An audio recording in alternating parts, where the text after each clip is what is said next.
సుమన్ టీవీలో మీ personal and business promotions కోసం కింది నెంబర్కి కాంటాక్ట్ చేయండి.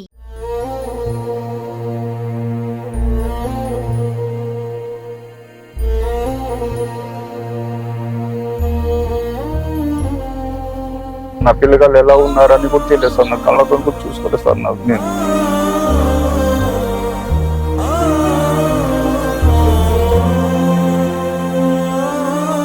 ఇప్పుడు మనం చూడబోయే ఈ స్టోరీ ప్రతి మహిళ, ముఖ్యంగా పెళ్లైన ఆడవాళ్లు తప్పక చూడాల్సిన అవసరం ఎంతైనా ఉంది.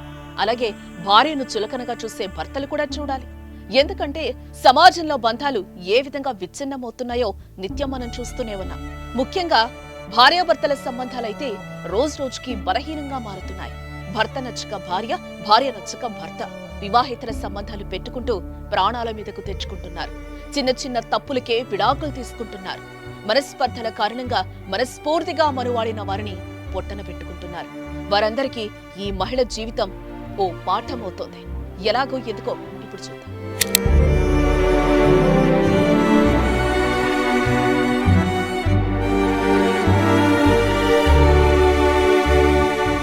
అది 2009వ సంవత్సరం.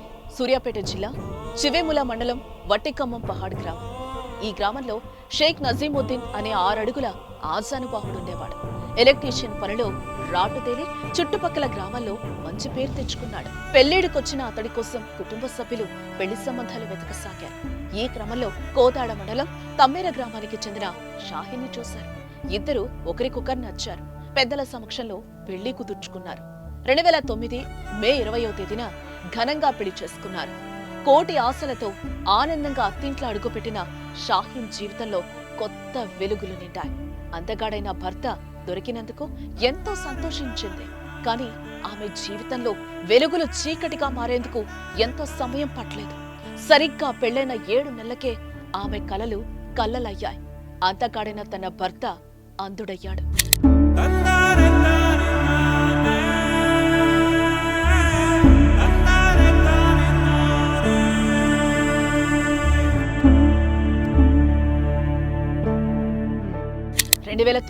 డిసెంబర్ 6వ తేదీన ఆ ఇంట్లో చీకట్లు ముసురుకున్నాయి. ఖమ్మం దగ్గరలోని తెట్టలపాడు గ్రామంలో ఓ రైతు బావి దగ్గర మోటార్ రిపేర్ చేస్తూ ఉండగా బోరిబావిలో పెట్టిన కంప్రెషర్ గుండు పేలి నజీముద్దీన్ 2 కండ్లు గుడ్లు కరిగిపోయాయి. అది విన్న భార్య గుండె పగిలిపోయింది. తిప్పని ఆసుపత్రి లేదు, మొక్కని దేవుడు లేడు. ఎన్ని ప్రయత్నాలు చేసినా నజీముద్దీన్ కు కంటి చూపు రాదని తేల్చేశారు వైద్యులు. కళ్ళు రావనే చెప్పి ఎల్బీ ప్రసాద్ హాస్పిటల్ కూడా వెళ్ళా సార్ నేను. అయినా కూడా మొత్తం డెడ్ అయిపోయినాయి సార్. నరాలు కార్నియాలు దెబ్బతిండే బాబు, కంటి చూపు రాదు అని చెప్పారు సార్. అక్కడ మా నాన్నగారు కూడా చనిపోయినా కూడా మా నాన్నగారు కళ్ళు కూడా తీశారు సార్.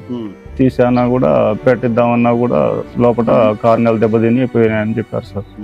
కంటి గుడ్డే కాదు, దాచుకున్న డబ్బులు కూడా కరిగిపోయాయి. షాహీన్ ఆశల సౌధం కుప్పకూలిపోయింది. ఇక ఆశలు వదులుకున్న ఆ కుటుంబం ఇంటి బాట పట్టింది. ఆ క్షణాన ఒకవైపు భర్త అంధుడైన బాధ షాహీన్ను వేధిస్తుంటే, మరోవైపు ఇరుగు పొరుగు బంధుమిత్రులు, చుట్టపక్కలు అనే సూటిపోటి మాటలు గుండెల్లో గుణపల్లా దిగేవి. గుడ్డివాడితో సంసారం ఎలా చేస్తావు? పెళ్ళై 1 ఏడాది కూడా కాలేదు, అతన్ని వదిలేసి వెళ్లిపోవాలని ప్రతి ఒక్కరూ ఉచిత సలహా ఇచ్చారు. చివరాఖరికి నజీముద్దీన్ తల్లి కూడా తన కోడలను ఇంకో పెళ్లి చేసుకోమనే చెప్పింది. అంటారుగా వాళ్ళు, ఏంది మా అత్త కూడా నాకు అంటూనే ఉంటది మాటలు, వేటిపోట్లు మాటలు అంటారు వాళ్ళు, ఇదో అదో అంటూనే ఉంటారు సార్. లోకంలో కళ్ళు పోయినని ఎవరికైనా చులకని చూపే ఉందా నేనైతే వాళ్ళకి. అయితే భరించుటకు తగినదే అసలైన భార్య అని గ్రహించిన షాహీన్ ఒకే ఒక్క మాటతో అందరి నోళ్లు మూయించేసింది. చాలా ఇబ్బందులు ఏర్పెట్టుకున్నా సార్. నేను మా ఆయనకి కళ్ళు పోయిన తర్వాతకి వెళ్ళిపోతారు అనుకున్నారు అందరూ. కానీ నేను అట్నే ఉన్నా. మా వాళ్ళు నన్ను అడిగినా గానీ సచ్చిన బతికి ఇంకా ఆయనతోనే ఉంటా, జీవితం ఇంతే నాది అని ఉన్నా. అప్పుడు ఆయన కళ్ళు పోయేటప్పటికి మా బుజ్జి కడుపులో ఉంది. 7 నెలలు పెళ్ళైన 7 నెలలకే కళ్ళు పోయినాయి సార్. అయితే మొత్తం తిరిగిన మా ఆయన కళ్ళు రావన్నారు. తర్వాత కొన్ని రోజులు గడిన తర్వాత అట్నే ఎలా తీసుకున్నాం. చావైనా బతుకైనా నజీముద్దీన్ తోనే. నా భర్తకు కళ్ళు లేకపోతే ఏమి, నా కళ్లతో లోకాన్ని చూపిస్తాను. ఇంకోసారి నన్నెవరైనా నా భర్తను వదిలి వేయమంటే నరికి పారేస్తా అని స్ట్రాంగ్ వార్నింగ్ ఇచ్చింది. ఇప్పుడు కూడా చులకని చూపే చూస్తారు. నాకు దగ్గర తీసేటోళ్ళు లేరు, మాటలు ఎక్కువ అనేటోళ్ళు ఎవరు. నాకు ఇప్పుడు కూడా అట్నే అంటారు, నాకు నువ్వు మంచిదని కదా అది ఇదని తిడుతూనే ఉంటారు. కానీ నేను వాళ్ళ మాటలన్నీ పడైనా కూడా అట్నే ఉంటున్నా సార్. నా భర్తే కావాలని నేను అట్టే ఉన్నా సార్. భర్తను సొంత కొడుకులా చూసుకోవడం ప్రారంభించింది. నిరుపేద కుటుంబం కావడంతో కూలి పనికి వెళ్లడం ప్రారంభించింది.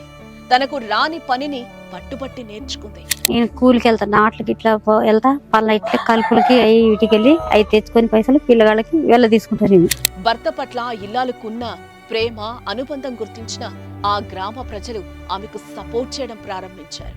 వీరి అన్యోన్య కాపురానికి గుర్తుగా ముద్దుగా 2 పిల్లలు జన్మించారు. సమ్రీన్ ఇప్పుడు 10వ తరగతి చదువుతుంటే బషీర్ 7వ తరగతి చదువుతున్నాడు.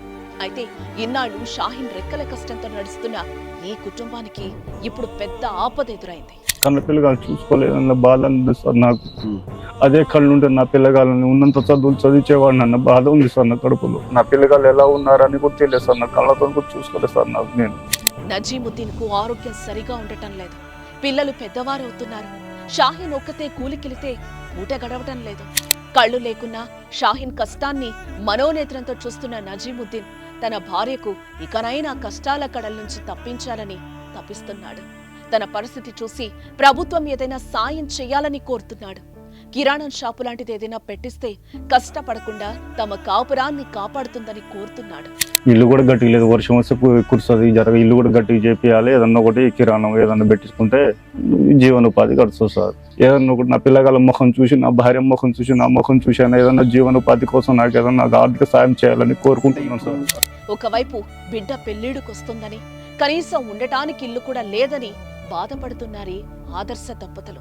సీఎం రేవంత్ రెడ్డిని స్వయంగా కలిసి వేడుకున్నా అధికారులెవ్వరూ తమ ఇంటి వైపు కన్నెత్తి కూడా చూడలేదని బాధపడుతున్నాడు.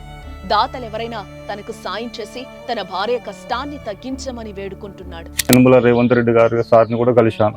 ప్రగతి భవన్ లో పోయాను సార్. నా భార్య నా పిల్లలు తీసుకుని వెళ్ళా కూడా ఏం సాయం అందలేదు సార్. నాకు అనిపించింది చేపిద్దాం పోండి అన్నారు. ఇప్పటిదాకా కూడా పెట్టి కూడా డిసెంబర్ లో పెట్టాను. ఇప్పటిదాకా కూడా ఏది అందలేదు. ఏ అధికారి కూడా ముందుకు వచ్చి అని కూడా అడగలేదు. తన భార్య తనకు భార్య కాదని, తన పాలిట దేవత అని, ఆమె లేకపోతే నేను లేను, నా పిల్లలు లేరని కన్నీటి పర్యంతమవుతున్నాడు. ఈ అభాగ్యుణ్ణి ఆదుకోమని మొరపెట్టుకుంటున్నాడు. ఈ కథనాన్ని చూసిన తర్వాతైనా ప్రభుత్వాలు కాని దాతలు కాని స్పందించి ఈ ఆదర్శ దంపతుల కష్టాలు గట్టెక్కాలని మనము కోరుకుందాం.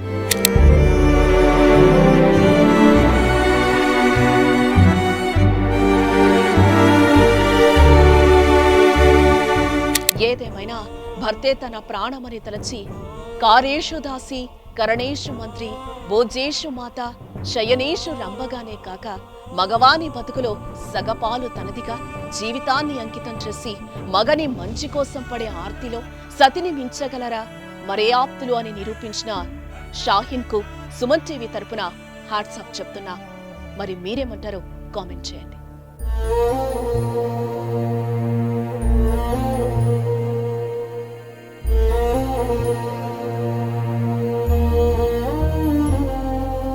నా పిల్లగాళ్ళు ఎలా ఉన్నారని కూడా తెలియదు సార్. నా కళ్ళతో కూడా చూసుకోలేదు సార్ నాకు. నేను